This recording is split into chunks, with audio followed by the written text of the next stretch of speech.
कोई ऐसी लड़की है जो ये कहती मैं अब इंडिया के लड़कों को डेट नहीं करना चाहती? हाँ, this girl right here. Okay, हाँ, आपका नाम क्या मैम? मुस्कान। क्यों छीन ली आपकी किसी ने? क्या करती हो मुस्कान?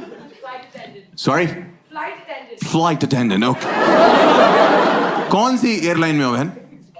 Air India. कलकत्ता जाना होता है, लाहौर लैंड कर देते। कुछ बताना चाहती हो आप? एयर इंडिया लड़के क्यों पसंद नहीं है? Any reason? कुछ भी?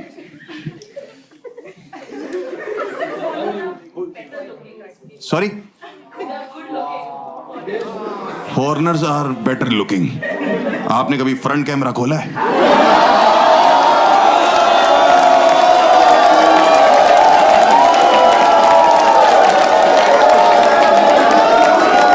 इंडिया के मर्दों की बेइज्जती नहीं चाहूंगा मैं।